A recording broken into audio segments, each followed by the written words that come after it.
साल प्रणाम। मैं हूं हिमांशु द्विवेदी और स्वागत है आपका हमारी खास पेशकश चर्चा में। आजादी का त्योहार निकट है। स्वाधीनता दिवस 15 अगस्त आने वाला है। देश भर में तैयारियां चल रही हैं। तैयारियों के तहत हर कोई इस उत्सव को उल्लासपूर्वक मनाने के लिए प्रयत्नशील है। देश के सम्मानीय प्रधानमंत्री ने इस मौके को खास बनाने के लिए आह्वान किया, हर घर तिरंगा। अभियान का आशय यह था कि 140 करोड़ की आबादी वाले इस देश में तकरीबन 20 करोड़ घर हैं। कोई घर बच ना जाए जो 15 अगस्त को अपने यहां तिरंगा ना फहरा पाए। इस अभियान को एक युद्ध स्तर पर अमल में लाने के लिए अभियान चल रहा है। पर इस देश का दुर्भाग्य यह है कि कोई भी कोशिश आप कीजिए वह बगैर विवाद के संपन्न होती नहीं है। तो इस तिरंगे पे भी विवाद हो गया और यही हमारा विषय है, तिरंगा शान फिर क्यों घमासान। तिरंगा इस देश की अस्मिता का प्रतीक है, इस देश की स्वाधीनता का प्रतीक है, इस देश के द्वारा जिस संघर्ष के बाद आज़ादी को हासिल किया गया उसका भी प्रतीक है। देश की आन बान शान तिरंगा है। कितने ही गीत लिखे गए, कितनी ही कविताएं लिखी गई, कितने ही निबंध तिरंगे की शान में लिखे गए, पर इसके बावजूद भी तिरंगा विवाद का विषय बन गया है।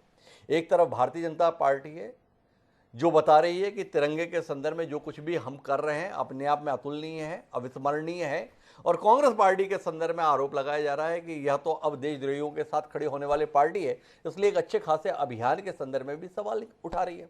मौका इसलिए मिला कि केंद्र सरकार के द्वारा एक तिरंगा यात्रा दिल्ली में निकाली गई। तमाम सांसदों को आमंत्रित किया गया। भारतीय जनता पार्टी को छोड़कर किसी भी अन्य दल के सांसद ने उस यात्रा में शामिल होने की कोशिश नहीं की, प्रयास नहीं किया, शामिल नहीं हुए। कांग्रेस पार्टी से पूछा गया, अधीर रंजन चौधरी ने कह दिया हम अपना कार्यक्रम अलग से करेंगे। अब देश के तिरंगे के संदर्भ में भी कार्यक्रम अलग से क्यों, ये सवाल उठ रहा है। लेकिन सवाल इस पर भी उठना चाहिए कि आखिर इस प्रकार की दूरियां क्यों बन गई कि एक सरकार का आयोजन भाजपा का आयोजन बनकर रह गया। भारतीय जनता पार्टी ही की क्या केंद्र सरकार हो गई, ये शिकायत लोगों के बीच में है। अब इससे भी आगे बढ़ के आज राहुल गांधी ने एक ट्वीट कर दिया। उन्होंने कहा कि तिरंगा अभियान चला कौन रहे हैं, वो लोग चला रहे हैं जिनका पैतृक संगठन देशद्रोही है, जिन्होंने 52 साल तक अपने मुख्यालय में तिरंगा नहीं फहराया, वो आज हर घर तिरंगा की बात कर रहे हैं।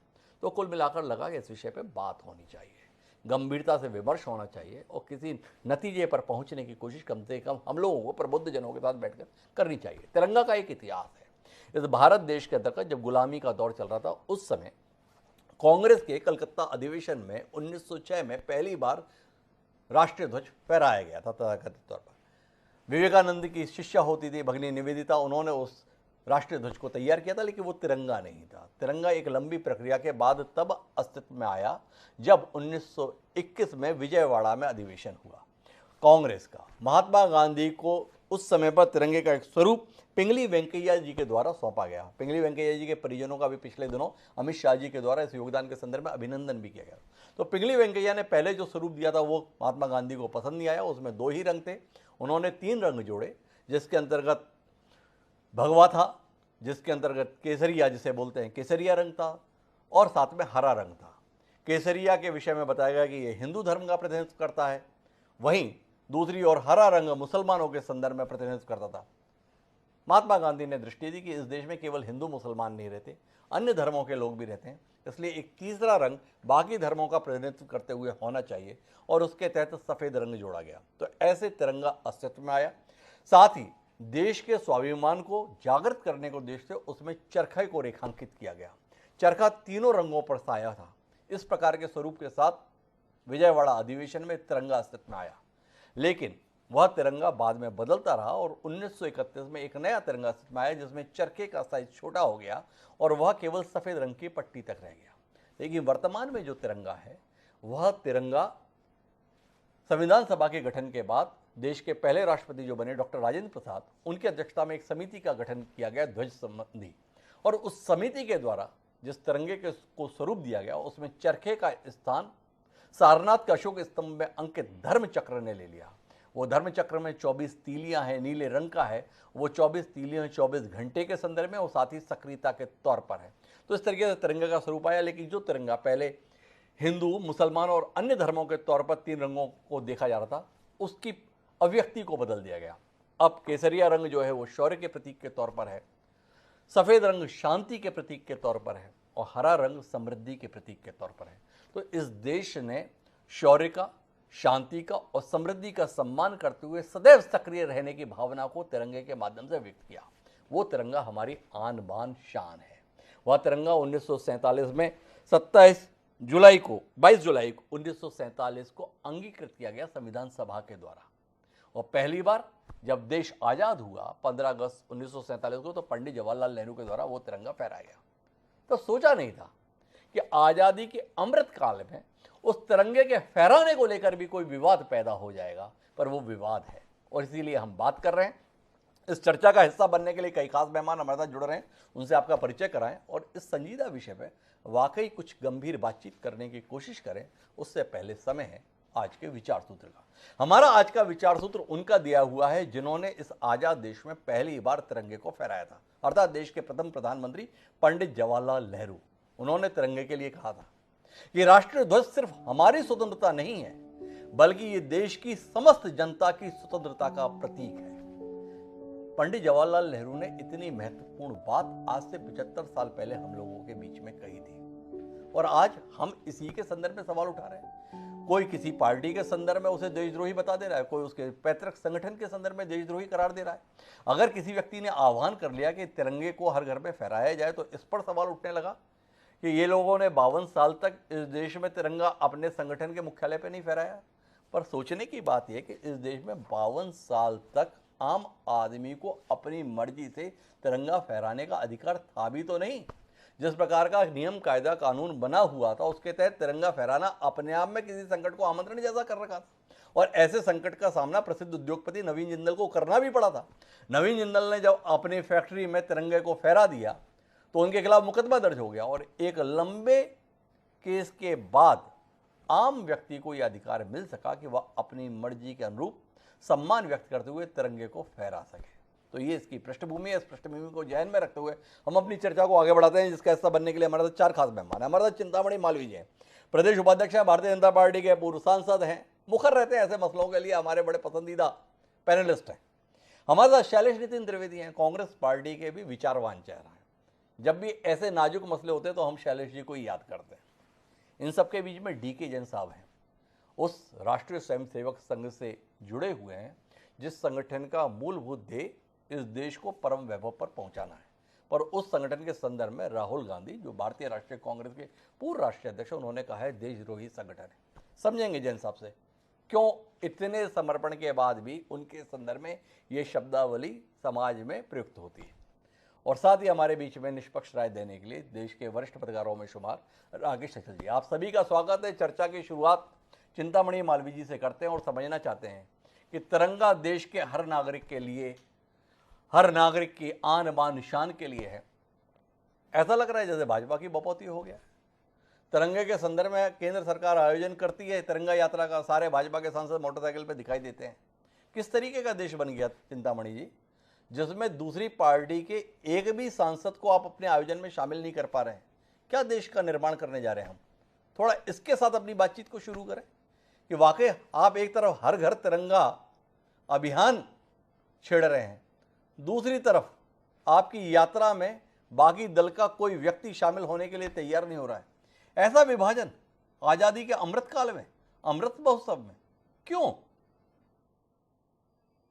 देखिए, सबसे पहली बात तो यह है कि ये भारतीय जनता पार्टी का आयोजन नहीं है, भारतीय जनता पार्टी का अभियान नहीं है जी। ये अभियान सरकार का है, माननीय प्रधानमंत्री जी के का ब्रेन चाइल्ड है। उन्होंने एक जो आजादी का अमृत महोत्सव मना रहे हैं, 75 वर्ष मना रहे हैं और इस पूरे साल अनेक अनेक कार्यक्रम होना है, उसी की शुरुआत जो है वो इस हर घर तिरंगा करके की है। वास्तव में राष्ट्रभक्ति का भाव हर व्यक्ति में होना चाहिए, हर परिवार को ये बोध होना चाहिए कि हम आजादी का के 75 वर्ष पूरे हो रहे हैं, वो अनेक विषयों पर विचार करें इसके माध्यम से और इससे जुड़े।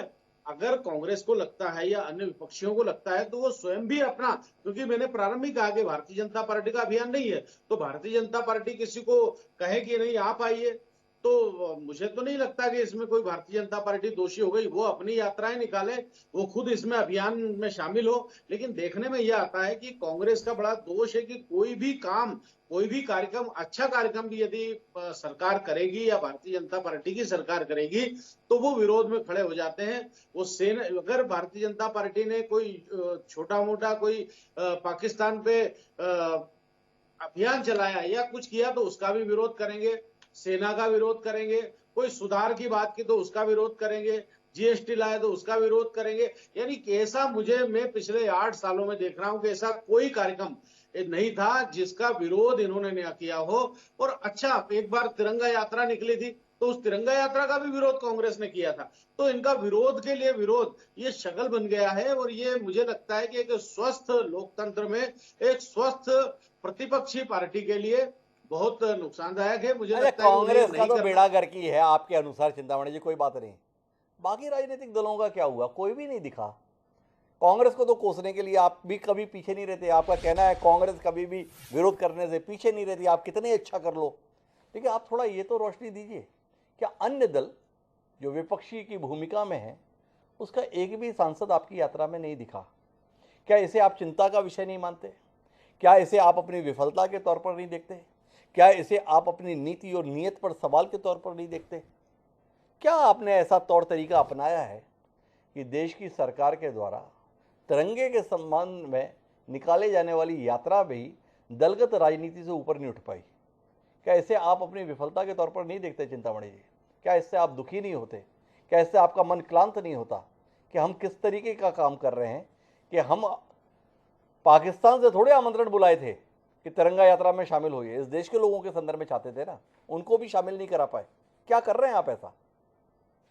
ये उनकी अपनी व्यक्तिगत प्रतिबद्धताएं हो सकती है, पर्सनल ऑब्लिगेशंस हो सकते हैं, उनका व्यक्तिगत सोच हो सकता है।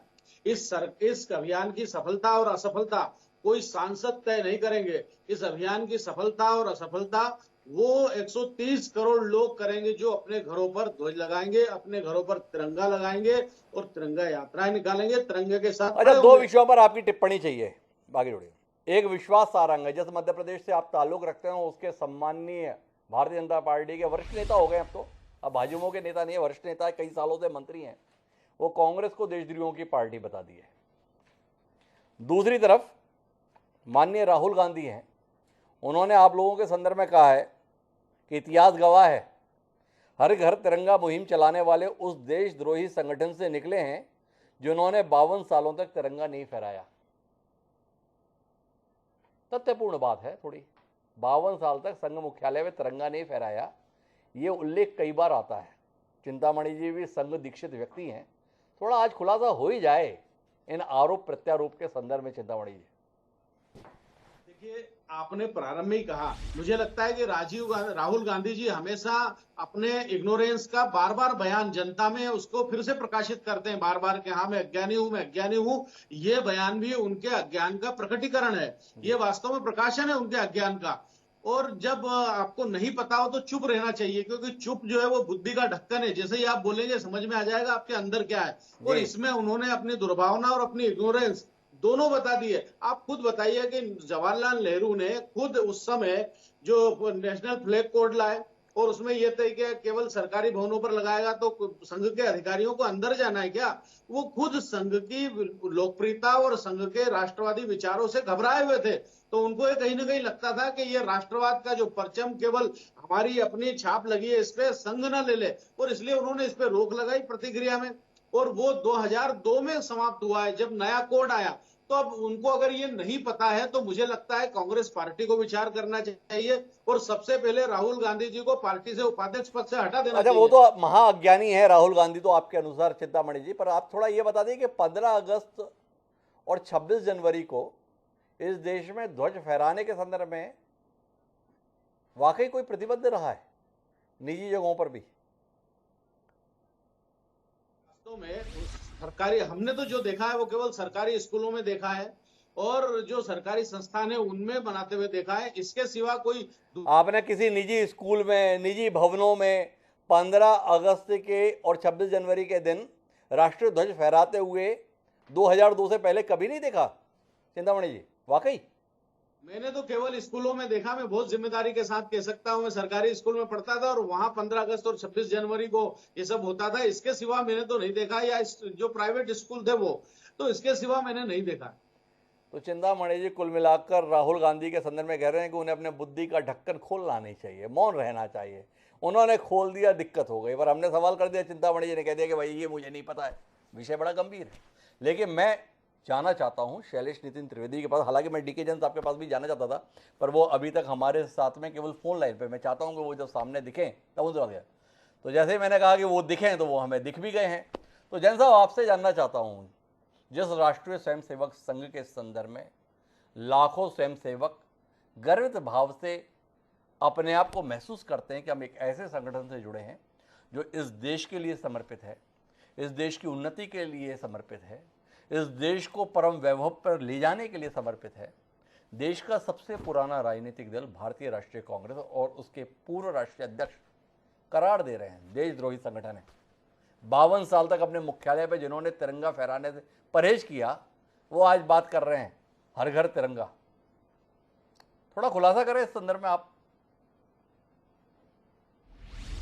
जी जैन साहब, आपने स्वयं अपने कथन में अभी इस बात को स्पष्ट किया था कि इस देश में तिरंगा लहराने की स्वतंत्रता नहीं थी, तिरंगा लहराने पर भी पाबंदियां लगी हुई थी जी। वो तो उद्योगपति नवीन जिंदल जी ने सुप्रीम कोर्ट जाकर इस बात के लिए लोगों को आजादी दिलवाई, एक तरह से कहना चाहिए उनको ये अधिकार दिलवाया कि वो भी स्वाभिमान के साथ इस देश के तिरंगे को लहरा सकते हैं, इस देश के राष्ट्रीय ध्वज को लहरा सकते हैं जी। ऐसा अधिकार हमको 52 वर्ष के बाद मिला जी। फिर राष्ट्रीय स्वयंसेवक संघ तो एक देशभक्ति से, राष्ट्रभक्ति से ओतप्रोत संगठन है जी। उसका बेसिक मंत्र ही यही है कि ये हमारी मातृभूमि है और इस मातृभूमि को, इस देश की भूमि से प्यार किया जाए और इसके लिए सर्वस्त्र निछावर कर दिया जाए।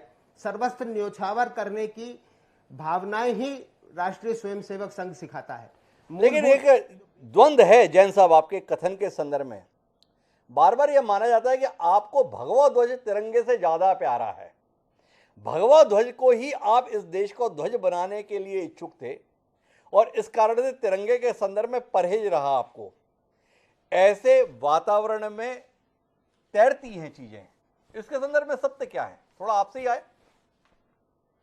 देखिए, ये एक भ्रामक मिथ्या है कि हमें कोई परहेज राष्ट्रीय किसी प्रतीक से रहा हो जी। वास्तव में ये तो कांग्रेस के द्वारा स्थापित किया गया राष्ट्रीय ध्वज जो था, जैसा अभी आपने बताया, 1947 जुलाई में जो स्वाधीनता समिति थी, जो संविधान समिति थी, उसने ये डिसाइड किया ये राष्ट्रीय ध्वज होगा, ये तिरंगा, ये फाइनलाइज किया गया, बहुत बाद में फाइनलाइज किया गया। उससे पहले तो ये कांग्रेस का ध्वज हुआ करता था, कांग्रेस पार्टी का ध्वज हुआ करता था।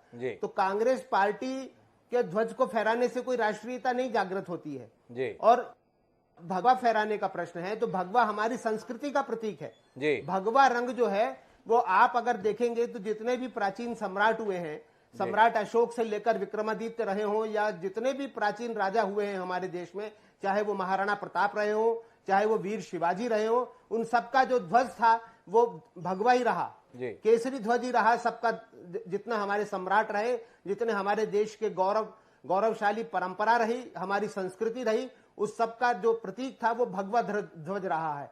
ये तो कांग्रेस के द्वारा बाद में अपना एक ध्वज बनाया गया और फिर उसको राष्ट्रीय ध्वज घोषित किया गया। तो हमने तो हमेशा राष्ट्रभक्ति के अलावा कुछ सीखा नहीं, देश के ऊपर न्योछावर होने के अलावा राष्ट्रीय स्वयंसेवक संघ ने ना कुछ सीखा है और ना ही हमारा कोई उद्देश्य है। इस देश को समृद्ध बनाना, इस माटी की सेवा करना, इसके प्रति अपना जीवन समर्पित करना, यही राष्ट्रीय स्वयंसेवक संघ का एक मूल मंत्र है। आप लोगों को बड़ी शिकायत रही है कांग्रेस ने बहुत गलतियां की, थोड़ा सीधे सीधे बताइए ना। राष्ट्रीय ध्वज के निर्धारण में भी क्या आप इस तथ्य को मानते हैं गलती की? तिरंगा नहीं होना था, केसरिया होना था, भगवा होना था। कहीं ना कहीं चूक गई कांग्रेस, कहीं ना कहीं चूक गई संविधान सभा, और इसीलिए इस तिरंगे को अंगीकार करने के संदर्भ में कहीं ना कहीं मन व्यथित रहा, संशय रहा। 52 साल इसलिए भी लग गए। देखिए, कांग्रेस एक बार ध्वज का निर्धारण हो गया, वो डिसाइड हो गया, निर्णय हो गया, तो हम उसको स्वीकार करने में हमें गौरव का अनुभूति होती है, हमें कोई दिक्कत नहीं है। लेकिन ये निश्चित से कांग्रेस की जो शुरू से जो तुष्टीकरण की नीति रही है उसी का प्रतीक है कि उन्होंने केसरी के साथ साथ हरा रंग भी जोड़ा, सिर्फ एक संप्रदाय विशेष को खुश करने के लिए, और फिर सफेद रंग जोड़ा एक संप्रदाय विशेष को खुश करने के लिए। लेकिन हम फिर भी उसको न मानते हुए, चूंकि ये राष्ट्रीय सम्मान का प्रतीक है, राष्ट्रीय स्वाभिमान का प्रतीक है, ये ध्वज हमारा गौरव है। अरे जैसा मैं एक सवाल करना चाहूंगा, फिर शैलेश नितिन त्रिवेदी के पास जाऊंगा। ये कांग्रेस तो है ही तुष्टीकरण वाली पार्टी, आप लोग लगातार ही बताते हैं, पर ये भाजपा भी तुष्टीकरण में क्यों आई? भारतीय जनता पार्टी ने जब अपनी पार्टी का ध्वज तैयार किया तो केसरिया के साथ हरे को क्यों जोड़ा हुआ है? आपको कांग्रेस के संदर्भ में हरा रंग तुष्टीकरण का प्रतीक दिखाई देता है, ये भारतीय जनता पार्टी ने अपने ध्वज के साथ में हरे रंग को जोड़ा हुआ है। आजकल हम देखते हैं भाजपा का ध्वज जहां भी दिखता है हरा रंग मुझे वहां पर भी दिखाई देता है, वो नहीं खला आपको जैन साहब? देखिए, भारतीय जनता पार्टी के ध्वज में अगर हरा रंग जोड़ा गया है तो ये इस तथ्य को स्वीकार करने के प्रतीक से जोड़ा गया है, उद्देश्य से जोड़ा गया है कि अब चूंकि 22 करोड़ मुसलमान भी इस देश में रहते हैं, उनकी भावनाओं का भी, सर्वधर्म संभाव की जो हमारी संस्कृति है, जो हमारा एक इतिहास रहा है, उसको फॉलो करते हुए हमने उसको अपनाया है। तो जैन साहब, भाजपा ने अपनाया तो ये स्वीकार्यता की निशानी है, कांग्रेस ने अगर लगाया तो ये तुष्टीकरण की निशानी है। वाकई ये विचार ठीक है, आपके विचार का विषय होना चाहिए। लेकिन मैं शैलेश नितिन त्रिवेदी जी के पास चलता हूं और शैलेश जी आपसे जानना चाहता हूं, तिरंगा यात्रा का आह्वान केंद्र सरकार के द्वारा किया जाता है, सारे सांसदों को आमंत्रित किया जाता है, क्या बहादुरी दिखा ली आपने उस तिरंगा यात्रा में शामिल न होकर? आप बता रहे हैं हम अपना कार्यक्रम अलग से करेंगे। ऐसे आयोजन दुनिया को संदेश देने के लिए होते हैं कि ये देश एकजुट है। आप इसे भी अपनी दूरियों के प्रतीक के तौर पर इस्तेमाल करना चाह रहे हैं। आपके सम्माननीय पूर्व अध्यक्ष राहुल गांधी, जो संभवतः भावी अध्यक्ष भी हैं, उनके पास इस तिरंगा अभियान के संदर्भ में यही टिप्पणी करने के लिए बचा था कि आप उन करोड़ों स्वयंसेवकों की भावनाओं को आहत कर दें जो इस देश के लिए मर मिटने के लिए समर्पित हैं, जो संगठन प्रण प्राण से इस देश को मजबूत करने के लिए समर्पित है, उसके लिए इस भाषा के इस्तेमाल को आप जायज ठहरा दे रहे हैं। थोड़ा रोशनी दें कि क्या डर गए हैं आप हर घर तिरंगा अभियान से? मोदी जी का कोई भी आह्वान सफलता का अपने आप में प्रमाणीकरण होता है, ये अतीत में दे चुके हैं। वो चाहते हैं तो पूरे घर को बाहर निकलवा कर थाली बजवा देते हैं, ये हमने देखा है। तो अब हर घर तिरंगा जो आप 55 साल के शासनकाल में नहीं कर पाए, वो नरेंद्र मोदी इस बात करने वाले हैं। कोई घर बचेगा नहीं जिसमें तिरंगा दिखेगा नहीं। डर गए आप? तिरंगा फहराना मोदी जी का ब्रेन चाइल्ड है जी। इतनी बेतुकी बात, इतनी बेढंगी बात जी सम्मानित नेताओं के मुंह से सुनकर तो मैं आश्चर्यचकित रह गया। जी। तिरंगा हमारी देश की आज़ादी की लड़ाई का प्रतीक। इसी तिरंगे झंडे तले हिंदू, मुसलमान, सिख सब ने मिलकर देश की आज़ादी की लड़ाई लड़ी। इसी तिरंगे की आन बान शान के लिए हमारे सैनिक अपनी जान न्यौछावर करते हैं। और इस तिरंगे को राजनीति का प्रतीक बनाना, हम भी तो छत्तीसगढ़ में हमारे मुख्यमंत्री भूपेश बघेल जी ने कहा है, हमर तिरंगा, हम सबका तिरंगा। उस तिरंगे को लेकर भारतीय जनता पार्टी के नेताओं के बातों को सुन रहा था। इतनी असत्य बातें, इतनी झूठ बातें, फ्लैग कोड का हवाला दे रहे थे।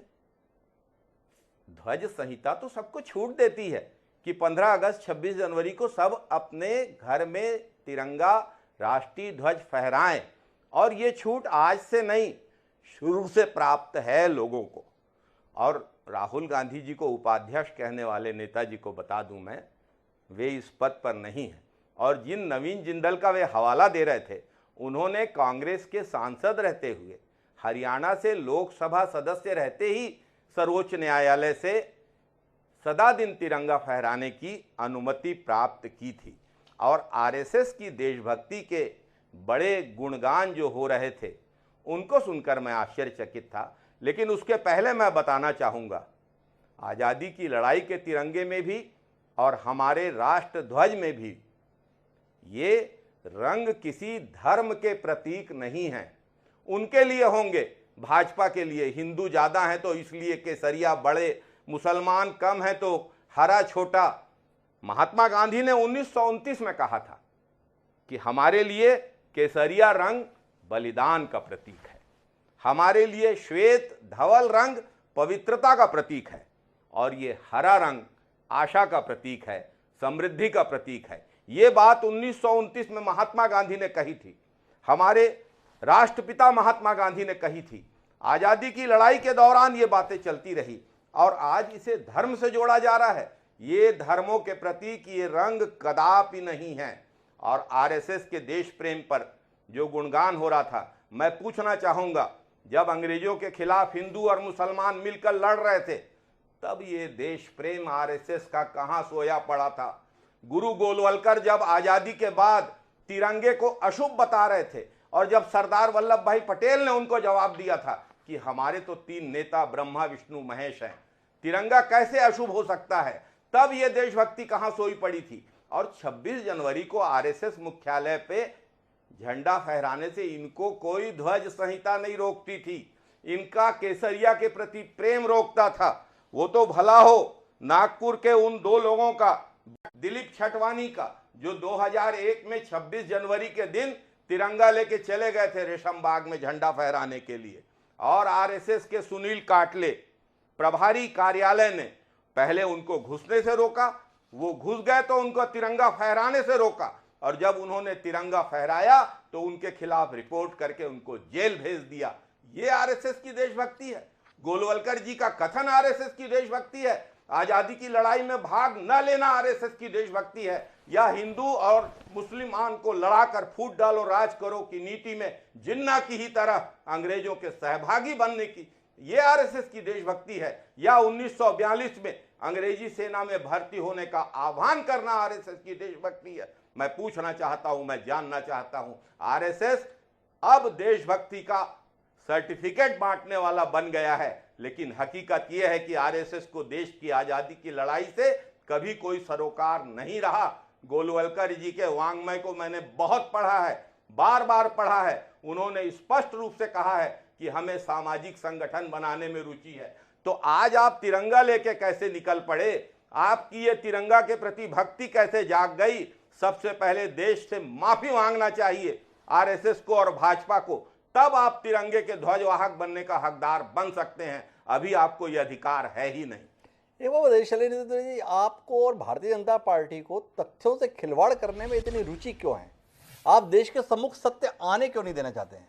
बार बार ये कहना कि संघ की आजादी के आंदोलन में क्या भूमिका थी, क्या जानते हैं आप संघ के संदर्भ में? जिन्होंने संघ की स्थापना की डॉक्टर हेडगेवार, आपको तो इस बात पर गर्व होना चाहिए। पुराने कांग्रेसी थे, कांग्रेस के कार्यकर्ता रहे, कांग्रेस के नेता रहे, कांग्रेस ने ही संघ का गठन किया। आप इस उपलब्धि से बचने के स्थान पर संघ को कटघरे पर खड़ा कर देते हैं। क्या जानना चाहते हैं आप? राष्ट्रीय स्वयंसेवक संघ के संस्थापक डॉक्टर बलिराम हेडगेवार, वह तो स्वयं आजादी के आंदोलन में 2 बार 1 साल और 9 महीने का कारावास काटे हुए हैं। महात्मा गांधी के आंदोलन में सहभागिता के चलते काटे हुए हैं। असहयोग आंदोलन में सहभागी बने 1921 और 1922 के बीच में तो कारावास काटा। जब संघ का गठन कर दिया 1925 में उन्होंने, तो दांडी यात्रा के साथ में जब सविनय अवज्ञा आंदोलन शुरू हुआ, तब भी संघ प्रमुख, संघ संस्थापक हेडगेवार जी ने उस आंदोलन का समर्थन किया, संघ ने समर्थन किया, और न केवल समर्थन किया बल्कि इस अपराध में 9 महीने तक का कारावास काटा। आप इसके लिए आभारी होने के स्थान पर तथ्यों को भ्रमित क्यों कर देते हैं? बिल्कुल वैसे ही जैसे आजकल एक फेसबुक पे, सोशल मीडिया पे अभियान चलता है कि कैसे नेहरू परिवार को कटघरे में खड़ा किया जाए, उनकी वल्दियत को बदल दिया जाए। आप भी उस घोड़ों में शामिल हो रहे हैं, क्यों? किस बात से डर रहे हैं? चाहे हेडगेवार जी हों, चाहे सावरकर जी हों जी, इनका दोहरा चरित्र है जी। 2 पहलू हैं इनके चरित्र के जी। अंग्रेजों के जेल में काला पानी जाने के पहले, जब इन्होंने आजादी के लिए लड़ाई लड़ी और माफी मांग के 9-9, 10-10 बार माफी मांग के जेल से छूटने के बाद जब ये अंग्रेजी सरकार के आजीवन पेंशनधारी बन गए। इनके 2 पहलू हैं। हेडगेवार जी निश्चित रूप से कांग्रेस सेवा दल के सदस्य थे, लेकिन 1925 के बाद उन्होंने अलग रास्ता अपनाया। और अगर आप गुरुजी वांग्मय को पढ़ें, आपने तो, आपसे बड़ा अध्येता कौन है यहाँ पर, उसको पढ़ें तो बारंबार इन सवालों का जवाब गोलवलकर जी भी देते हैं, देवरस जी भी देते हैं। मैंने खुद बार बार पढ़ा है, बहुत स्पष्ट इनकी अवधारणा है समाज नीति की। अब कहां से तिरंगा लेके निकल पड़े बहुत आप पढ़ते हैं, पर इसका जवाब नहीं देते हैं कि संघ की स्थापना के बाद भी 1931 में देश की आजादी में संघर्ष करने के चलते डॉक्टर हेडगेवार 9 माह का कारावास क्यों काटते हैं। लेकिन मैं अभी चर्चा हिड़केबाजी पर नहीं कर रहा, बल्कि तिरंगे के संदर्भ में कर रहा हूं, संघ के संदर्भ में कर रहा हूं। तो इस चर्चा को विस्तार देने के लिए, निष्पक्ष राय के लिए भी मेरे पास एक शख्स मौजूद है जिसका नाम राकेश अचल है। अचल जी, आपकी टिप्पणी चाहिए इस पूरे घटनाक्रम पे। क्या आपका मन दुखता नहीं है? आज़ादी का अमृत काल का समय चल रहा है और ये राजनीतिक दल इसमें भी सियासी लाभ हानि के गणित के साथ है। केंद्र सरकार एक आयोजन सफलतापूर्वक नहीं कर पा रही जिसमें सभी दल सभी प्रकार का विरोध छोड़कर एक छत के नीचे आ सकें। क्यों आयोजन के अंतर्गत इस प्रकार से गरिमामय तरीके से आमंत्रण नहीं मिला सोनिया गांधी, राहुल गांधी, ममता बनर्जी या अधीर रंजन चौधरी, मल्लिकार्जुन खड़गे को, कि वह इस आयोजन को देश का आयोजन समझ पाते? क्या आपको नहीं लगता है कि आज़ादी के अमृत काल के इस प्रकार के आयोजन की हालत देख के जिन्होंने इस देश को आज़ादी दिलाने के लिए अपना खून बहाया, जाने कुर्बान की, वो लज्जित हो रहे होंगे? क्या देश बनाने के लिए हमने लड़ाई लड़ी थी और क्या देश बन गया है? डॉक्टर साहब, मैं एक शेर से अपनी बात शुरू करता हूँ कि नजर से, जख्म से, फूलों से, रेगे सहरा से, कहाँ से पेश करूँ अपनी रास्ता कहिए। इतना मामला उलझ गया है 8 साल में जी कि आप कहाँ से बातचीत शुरू करें ये तय करना मुश्किल है। जी। आजादी का अमृत महोत्सव पूरा देश मना रहा है, ये कितनी बड़ी बात है। 75 साल हमने एक देश में आजादी को पनपाया, लोकतंत्र को पनपाया, और वहीं हम तिरंगे को लेकर विवाद में पड़ गए। तो इसके लिए जिम्मेदारी कोई लेने को तैयार नहीं है। अभी नितिन जी ने अपनी बात कही, चिंतन मन जी ने अपनी बात कही, जैन साहब ने अपनी बात की। मैं बहुत गौर से सुन रहा था कि सब अपने अपने संगठनों का पक्ष पोषण कर रहे हैं, राष्ट्र की बात कोई नहीं कर रहा है जी। आप देखिए, मोटी सी बात, बहुत कॉमन मैन की बात है कि अगर आप अमृत महोत्सव मना रहे हैं स्वतंत्रता का, तो ऐसी कोई समिति आपने बनाई हुई है जो इस पूरे देश के राजनीतिक दलों को और बड़े लोगों को उसमें बैठ के निर्णय करे कि हमें क्या क्या करना है? पहला सवाल, ऐसी समिति बनी है। दूसरा सवाल, क्या ऐसी समिति की कभी कोई बैठक हुई है? कोई सर्वदलीय ऐसी जो समिति आपने बनाई थी, उसमें कोई बैठक की? कभी आपने निर्णय किया कि हम ये करने वाले हैं? तो जब आप हर कदम, हर फैसला अकेले बंद कमरे में बैठ के राजनीतिक हितों के लिए करते हैं तो सवाल उठता है। मैं अभी जैन साहब को सुन रहा था, नितिन जी ने तो बहुत ही वागम में उनका पढ़ के बताया है। मैं तो ताजी बात बता रहा हूँ। कल ही मैं डॉक्टर अपने मोहन भागवत को सुन रहा था, वो कह रहे थे कि तिरंगा तो बाद में आया है भाई, हम तो केसरिया ध्वज को अपना गुरु मानते हैं। तो गुरु केसरिया ध्वज है तो तिरंगा को गोविंद मानिए। तो पहले गोविंद की तरफ झुकिए, नहीं झुकेंगे। उनका फहराया जाएगा केसरिया ही, मन में भी फहरा रहे हैं, संगठन में भी फहरा रहे हैं। अरे भाई, जो लड़ाई 2002 में जिंदल लड़ सकता है, वो लड़ाई 1947 के बाद से 2002 तक संघ क्यों नहीं लड़ा कि हमें ये राष्ट्रीय ध्वज फहराने की इजाजत दी जाए? और चिंतामणि की बात तो मुझे बहुत हास्यास्पद लग रहा है कि उन्होंने तो वो सरकारी स्कूल कॉलेज में देखा ही नहीं। अरे 15 अगस्त तो 26 जनवरी को राष्ट्रीय ध्वज सड़कों पर, बाजारों में, स्कूलों में, संस्थाओं में, जहाँ मौका मिलता है, नाट्य संस्थाओं में, सब जगह फहराया जाता, किसने रोका आपको? लेकिन जब आप पॉलिटिक्स करेंगे तो पॉलिटिक्स ही होगी, और इससे मजाक पूरे दुनिया में बन रहा है देश का। आप देखिए, आप तो सब लोग, क्या है, मैं सब अतिरेक की बात नहीं कर रहा हूँ, देश की राजनीति अपने मोहल्ले, गली, शहर, प्रदेश से आगे करना नहीं चाहते। राष्ट्रीय ध्वज के प्रति क्या सम्मान होता है आप जापान जाके देखिए। राष्ट्रीय ध्वज के प्रति क्या सम्मान होता है आप अमेरिका में देखिए। अमेरिका में राष्ट्रीय ध्वज के लिए आदमी उतना ही समर्पित है जितना हिंदुस्तान में होता है। लेकिन आप यहाँ पॉलिटिक्स कर रहे हैं। यहाँ अगर झंडा आपकी बनियान पर, आपके बरा पर, आपकी चप्पल पर उसके चिन्ह छप जाएंगे तो आंदोलन शुरू हो जाएगा। आप अमेरिका में जाइए, हर चीज पर तो उनका राष्ट्र ध्वज जो है चिन्हित है और बड़े इज्जत से घरों पे लोग लगाते हैं। लेकिन हमारे यहाँ तो राजनीति होती, झंडे को लेकर राजनीति होती है, पॉलिटिक्स को लेकर राजनीति। संसद का सदन चल रहा है अभी, आपने संसद के सत्र के चलते एक बैठक की कि हम अमृत महोत्सव का समापन करने वाले हैं 10 दिन बाद, हमको एक राष्ट्रीय स्तर पर सबको मिलजुल कर बात करना है। आप तो ईडी में उलझे, आप तो अपने प्रतिपक्ष सबसे बड़े दुश्मन कांग्रेस जिसको आप मानते हैं, उसके नेताओं को डरा के, धमका के, ब्लैकमेल करके घर बिठाने में उलझे। आप उनको इस राष्ट्रीय समारोह में शामिल करने में कोई मन नहीं रखते। अगर रखते होते तो कहते भैया ईडी तुम 15 अगस्त के बाद अपना काम कर लेना। हमें पहले अपना राष्ट्रीय जो समारोह है, तिरंगा घर घर फहराना है, वो कर लेने दो। लेकिन नहीं, आपकी नियति नहीं है। आप घर घर झंडा कहाँ फहराएंगे? इस देश में आज भी आप 20 करोड़ घरों में झंडा फहराना चाहते हैं। 7.5 करोड़ लोग ऐसे हैं जिनके पास घर ही नहीं है, वो झंडा कहाँ फहराएंगे? अपने सिर पे। आपकी प्राथमिकता में न तो उनका घर है, न उनका रोजगार है, न उनका शिक्षा है, न उनकी स्वास्थ्य है। आप टीका लगाते हैं तो गाना गाते हैं मुफ्त में बांट दिया। अरे मुफ्त में क्या आपके पिताजी की फैक्ट्री लगी है? इस देश के लोगों के कर से मिला हुआ पैसा है, और उस पर आप एहसान थोप रहे हैं। मुफ्त में खाना दे रहे हैं, मुफ्त में टीका लगा रहे हैं, मुफ्त में झंडे भी बंटवा रहे हैं, और वो झंडे बंटवा रहे हैं जो कल कूड़े में डल देखेंगे। आपने खादी का झंडा क्यों नहीं इस देश के लिए तैयार किया? जब आपको अभियान करना था, तैयारी आप कितने पूरे साल से चल रही है? आप क्यों चीन से आयात कर रहे हैं? आप क्यों बड़े लोगों को पॉलिस्टर का झंडा बनाने का डर दे रहे हैं? ये बातें कोई राजनीतिक दल नहीं करेगा।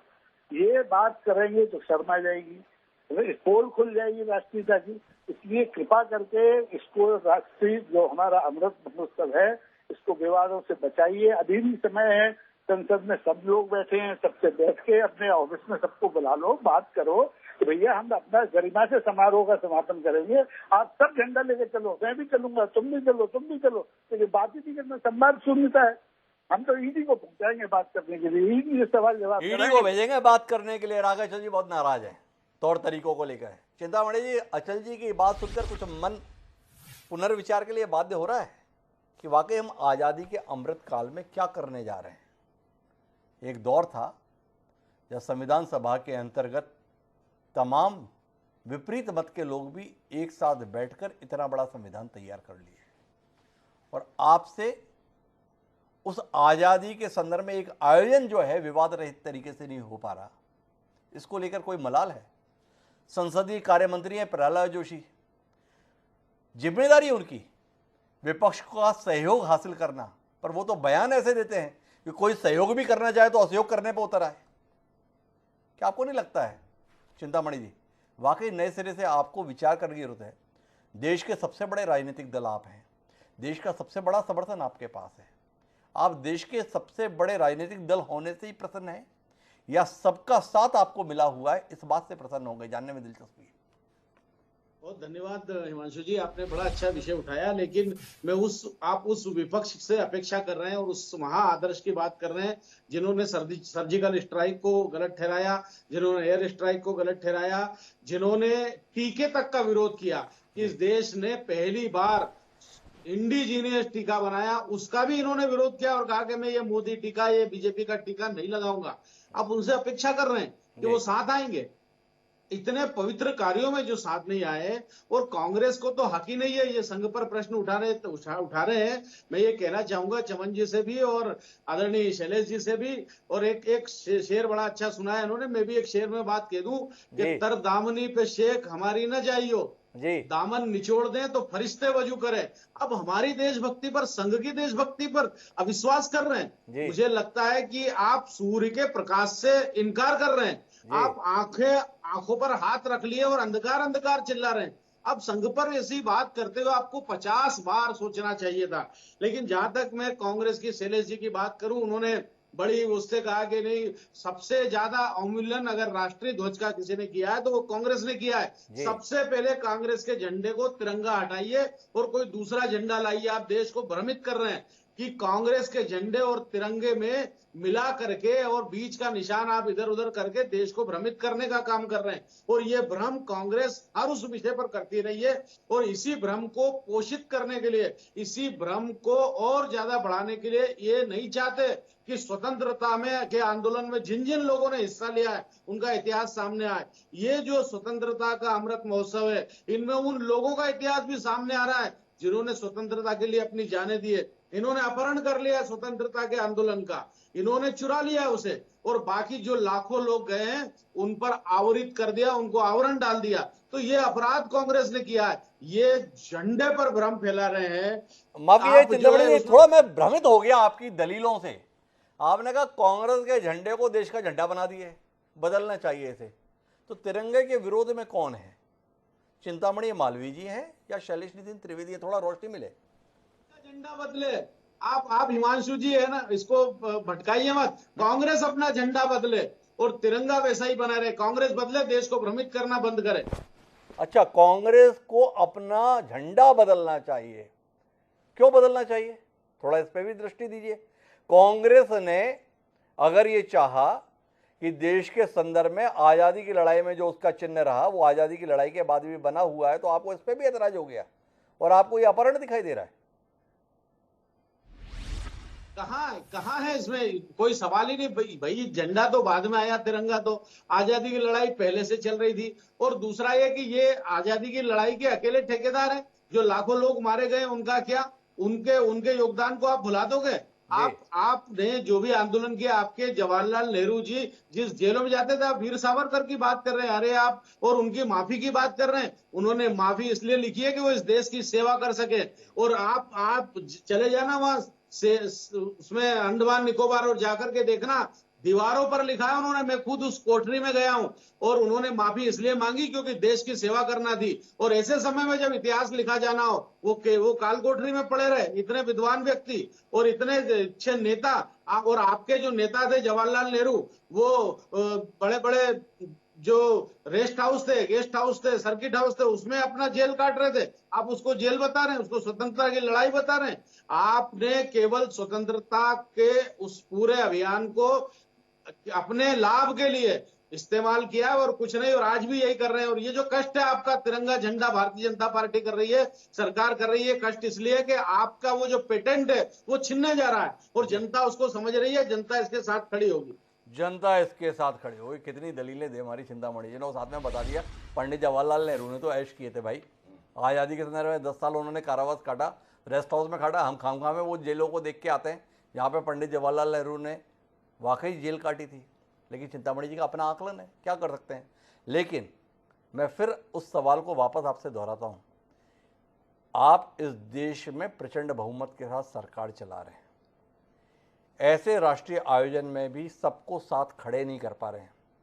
क्या इसके संदर्भ में कोई टिप्पणी करना चाहेंगे चिंतामणि जी? ये आपने मान लिया है हमें इनका साथ चाहिए ही नहीं? देखिए, हमारा तो नारा ही है, सबका साथ सबका विकास। और तमाम जो राजनीतिक दल है उनसे बराबर चर्चा होती है। लेकिन कांग्रेस को ये पछता नहीं कि कांग्रेस के अतिरिक्त भी कोई सरकार चलाए। कोई सरकार में हो कैसे सकता है? अरे भाई, लेकिन चिंतामणि जी, आपकी तिरंगा यात्रा में केवल कांग्रेस के सांसद थोड़े नहीं आए थे, बाकी दलों के भी तो नहीं आए थे। उस पर तो कोई टिप्पणी कीजिए ना। कांग्रेस को तो आपने पानी पी पी के कोस ही लिया, बाकी के संदर्भ में क्या कहेंगे? बाकी का क्या होगा? देखिए, हम तो अपेक्षा करते हैं कि पूरे देश के सांसद और पूरा देश इसमें आना चाहिए। सांसदों की अपनी मर्जी, राजनीतिक पार्टियों की अपनी मर्जी। अगर नहीं आएंगे तो जनता उनका हिसाब करेगी, जनता उनका हिसाब करेगी। कुल मिलाकर विपक्ष को इसमें भी निपटाई देंगे चिंतामणि मालवीय जी। लेकिन हम इस चर्चा को थोड़ा विचार केंद्रित रखना चाहते हैं और वापस डीके जैन साहब के पास आना चाहते हैं।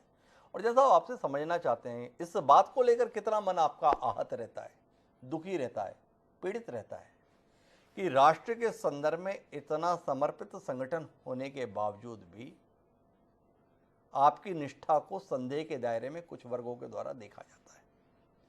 क्या आपको नहीं लगता है कि भारतीय जनता पार्टी के प्रति अतिशय प्रेम एक वर्ग के बीच में आपको अछूत बनाए हुए?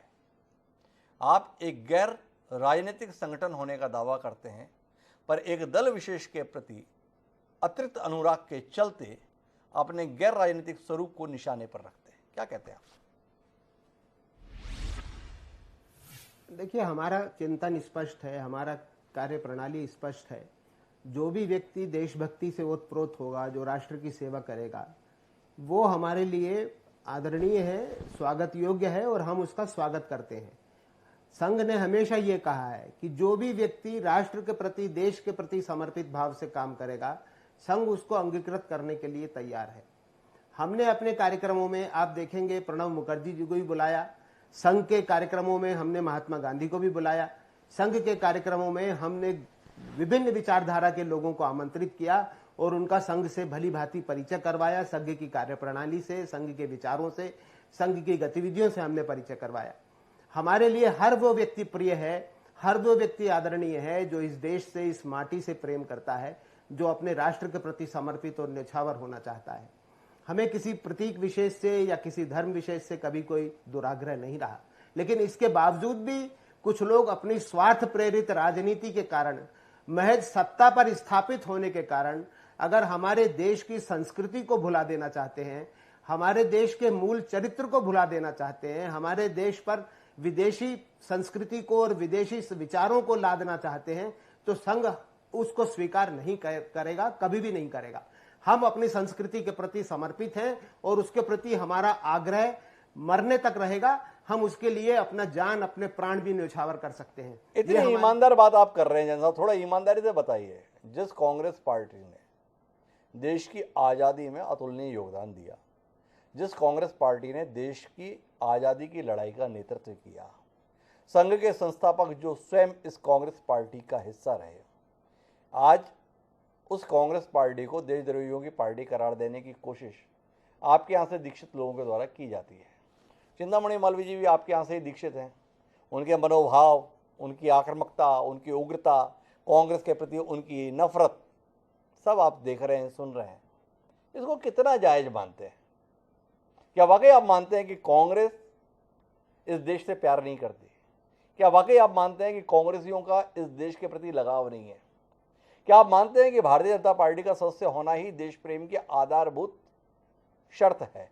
अगर आप भाजपा के नहीं हैं तो इस बात पर संदेह करना जायज़ है कि वाकई आप इस देश से प्यार करते हैं। क्या कहते हैं जैन साहब? नहीं, देखिए, ऐसा नहीं है। जैसा कि आपने कहा, संघ जो है गैर राजनीतिक संगठन है जी। हमारा जो मूल उद्देश्य है वो इस देश की संस्कृति और इसकी मिट्टी से प्यार करना हमारा मूल चरित्र है, हमारी विचारधारा है। उसके लिए अब पिछले कुछ वर्षों के यदि आप कांग्रेस के इतिहास को उठाकर देखेंगे तो कांग्रेस ने जिस प्रकार 2008 में चीन की कम्युनिस्ट पार्टी से जाके उनका MOU साइन किया, या कांग्रेस ने जिस प्रकार पाकिस्तान के प्रति अपना आग्रह दिखाया, प्रेम दिखाया, कांग्रेस ने जिस प्रकार देश के दूसरे हिस्सों को काटने से कोशिश की, जिस प्रकार JNU में भारत तेरे टुकड़े होंगे इंशाअल्लाह के ग्रुप के साथ जाके राहुल गांधी खड़े हो गए और उनके साथ उनकी विचारधारा का समर्थन करने लगे, जिस प्रकार से दूसरे लोगों ने भारत को तोड़ने की, भारत को विखंडित करने की विचारधारा का समर्थन कांग्रेस पिछले कुछ सालों से करने का प्रयास कर रही है। पाकिस्तान में जाकर कांग्रेस के नेता बोलते हैं कि यहां से सत्तारूढ़ दल को हटाने के लिए हमारा सहयोग कीजिए। तो इस प्रकार की जो गतिविधियां चाइना के प्रति, जो हमारे देश के दुश्मन राष्ट्र हैं, जो शत्रु राष्ट्र हैं, उनके प्रति प्रेम प्रदर्शित करना, देश को तोड़ने वाली शक्तियों के साथ हाथ मिलाना, देश विरोधी विचारधारा के साथ खड़े होना, जब इस प्रकार के कार्यकलाप रहेंगे तो भारतीय जनता पार्टी उनका समर्थन नहीं कर पाएगी, ये निश्चित है और हम इसके लिए प्रतिबद्ध हैं।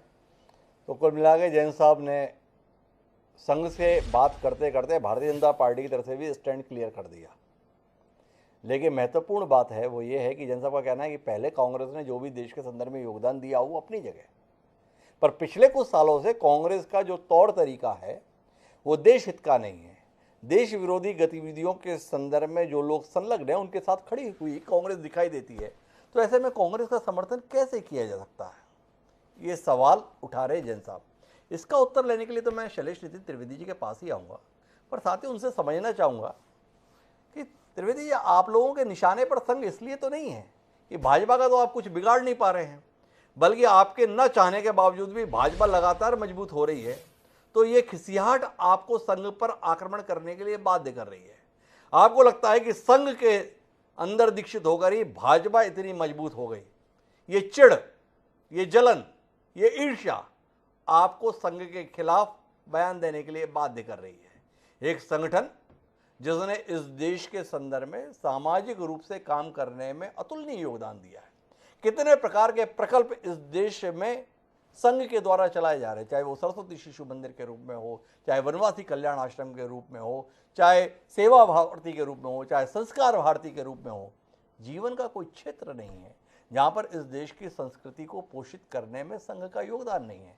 पर फिर भी संघ आपको भाता नहीं है। इसलिए नहीं भाता है कि संघ का साथ आपको भाजपा के साथ दिखाई देता है और उस भाजपा के हाथों मिलती हुई शिकस्त आपको संघ के प्रति नाराज कर देती है। क्या कहते हैं शैलेश जी? संघ और भाजपा के आपसी रिश्ते जी दोनों वक्ताओं के बातों से पूरी तरीके से स्पष्ट है जी। हमारी कोई रुचि नहीं है कि संघ हमको अंगीकृत करे। जी। जिस संघ का और भाजपा का चरित्र तिरंगे का तिरस्कार, संविधान का तिरस्कार, लोकतंत्र से नफरत है, हमें उसके द्वारा अंगीकृत होने में कोई रुचि नहीं है।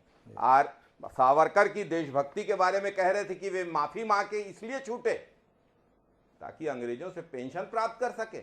और यहीं आपको मैं संघ और भाजपा के तिरंगे प्रेम की असलियत बताना चाहूंगा।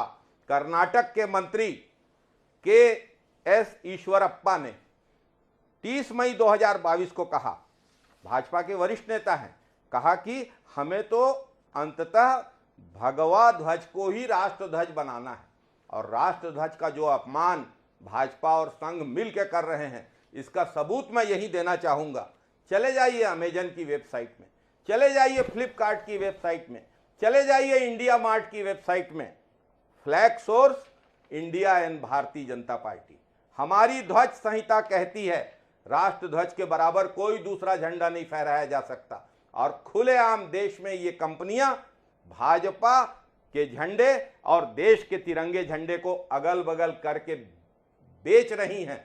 मैं पूछना चाहता हूं, अगर ये गलत है, अगर भाजपा सरकार को इससे आपत्ति होती, अगर भाजपा को इससे आपत्ति होती तो इस बिक्री को क्यों नहीं बंद कराया गया, इन कंपनियों पे क्यों नहीं मुकदमा दर्ज कराया गया। ये जीता जागता सबूत है भाजपा के राष्ट्रध्वज के प्रति वास्तविक सोच का। और भारतीय जनता पार्टी कितना भी तिरंगा हितैषी होने का दिखावा कर ले, इस देश के लोग समझते हैं। हम तो खादी से बना तिरंगा फहराएंगे जिसमें बुनाई करने वाले, कताई करने वाले, बनाने वाले की मेहनत के साथ साथ त्याग, तपस्या और बलिदान और देशभक्ति की खुशबू रची बसी होती है। हम भारतीय जनता पार्टी के चीन निर्मित पॉलिएस्टर तिरंगे में वो भावना नहीं महसूस करते, चाहे मोदी जी कितनी भी जोर जबरदस्ती कर लें, कितना भी ईडी का डंडा चला लें। हम कांग्रेस के लोग इनसे डरने वाले नहीं है। शालिनी त्रिवेदी जी ने स्पष्ट तौर पर ऐलान कर दिया। कुछ कहना चाह रहे थे डीके जैन साहब, संक्षिप्त में उनका संक्षेप लेता हूं और आखिरी टिप्पणी के लिए राकेश जी के पास रुक करता हूं। जी जैन साहब, आपको कुछ आपत्ति थी त्रिवेदी जी की बातों से? मैं यही कहना चाहता हूं, सावरकर जी के बारे में पहले वो कुछ ज्ञान प्राप्त करें, कुछ पढ़ लें, उसके बाद बोलने की चेष्टा करें। वो इतना अनर्गल प्रलाप, इतना दुराग्रह से पूर्ण, इतना दूषित विचारधारा से परिपूरित वो विचार सावरकर जी के बारे में प्रकट करते हैं। हम सावरकर जी पर फिर कभी बात करेंगे। सावरकर जी पर हमने पहले भी बात की है, वो एक विवाद का विषय है, लेकिन अभी तो तिरंगे के संदर्भ में बात है। अचल जी, आपसे तो संदेश के तौर पर टिप्पणी चाहिए। देश आजादी के 75 साल पूरे कर रहा है। ऐसे मौके पर उम्मीद ये की जाती है इस देश का हर नागरिक देश की मजबूती के लिए, देश की एकता के लिए, देश की समृद्धि के लिए साथ खड़ा हुआ दिखाई दे। पर जिनके ऊपर इस देश को चलाने की जिम्मेदारी है, अर्थात वो राजनीतिक दल जिन्हें हम अपने मतों से चुनते हैं, अलग अलग खड़े दिखाई दे रहे हैं। इसे देख के कितना मन दुखता है आपका? क्या होना चाहिए? इसको लेकर आप जैसा वरिष्ठ पत्रकार कोई टिप्पणी करना चाहेगा? इस कार्यक्रम की अंतिम बात आपके द्वारा। मैं 4 पंक्तियों में अपनी बात कहूँ, अगर आप इजाजत दें जी। कि मैं खुशनसीब हूँ, हिंदुस्तान में रहता हूँ, यही सबब है कि अमनो अमान में रहता हूँ। ये 4 दिन के नहीं, सिर्फ साक्षर मेरे, ये एक सबूत है मैं गुलिस्तान में रहता हूँ। दुर्भाग्य ये है कि 9 दिन चढ़े अढ़ाई को 75 साल हो गए आजादी के, और हम फिर वहीं खड़े होके विवाद कर रहे हैं कि झंडा इनका है, झंडा उनका है। देश के झंडे की बात हम नहीं कर रहे हैं। इससे बड़ा दुर्भाग्य इस देश के लिए हो नहीं सकता। मैं तो एक सवाल, चिंतामणि जी हमारे प्रबुद्ध साथी हैं, जैन साहब तो बहुत ही गंभीरता से बात कर रहे हैं। 8 साल हो गए, आपने देश में इतने शहरों के नाम बदल दिए, संस्कृति के नाम पर आपने स्टेशनों के नाम बदल दिए, तो भाई डर क्यों रहे हो? झंडे को भी बदल दो, आप केसरिया कर दो, और फिर देखो क्या होता है इस देश में। ये तिरंगा जो बात होती है, यहाँ के जन जन के आन बान शान का प्रतीक है। श्यामलाल पार्षद ने, श्यामलाल ने ऐसे नहीं रख दिया विजयी विश्व तिरंगा प्यारा, विश्व गुरु आप इसी झंडे को लेके बन रहे हैं। आप केसरिया लेके जाके जाओ अमेरिका में, चीन में, जापान में, आप कोई नमस्ते नहीं कर रहे। ये राष्ट्रीय ध्वज तिरंगा है, सबका है, और आप अगर घर घर में झंडा फहराना चाहते हैं तो आपको सबको साथ लेके चलना पड़ेगा, अन्यथा आपका अभियान फेल हो जाएगा। आपको सबको साथ लेकर चलना पड़ेगा, ये संदेश की बात कही है राकेश जी ने। हर घर तिरंगा फहराए, इससे किसी को ऐतराज नहीं। पर इसके लिए दूसरे के घर पे तिरंगा जबरदस्ती नहीं फहराना है। हर व्यक्ति को इस अभियान का हिस्सा बनाना है और हर व्यक्ति में इस देश के विरोधी दल भी शामिल है। ऐसा माहौल बनना चाहिए जिसके अंतर्गत हर दल, हर समाज, हर धर्म का व्यक्ति स्वयं की इच्छा के तहत इस बात की में गर्व की अनुभूति करे कि ये तिरंगा फहराना हमारी जिम्मेदारी ही नहीं है बल्कि हमारी इच्छा भी है। जिम्मेदारी भर पर्याप्त नहीं है, ये कुल मिला के इच्छा का विषय भी होना चाहिए। उम्मीद करते हैं आज़ादी का अमृत महोत्सव इस बिखराव को रोकने में कारगर सिद्ध होगा और ये पहल के संदर्भ में उम्मीद हम किससे करेंगे? इस देश के सर्वोच्च नेता सम्माननीय नरेंद्र मोदी देश के प्रधानमंत्री हैं। उम्मीद करते हैं कि वो इन विरोधी स्वरों को सुन पा रहे होंगे और समय रहते हुए फिर कोई ऐसा कदम उठाएंगे जिसके तहत मन का मैल मिटे और सारे लोग आज़ादी के अमृत महोत्सव में एक छत के नीचे हमें खड़े दिखाई दें। क्या हमारी ये इच्छा पूरी हो पाएगी?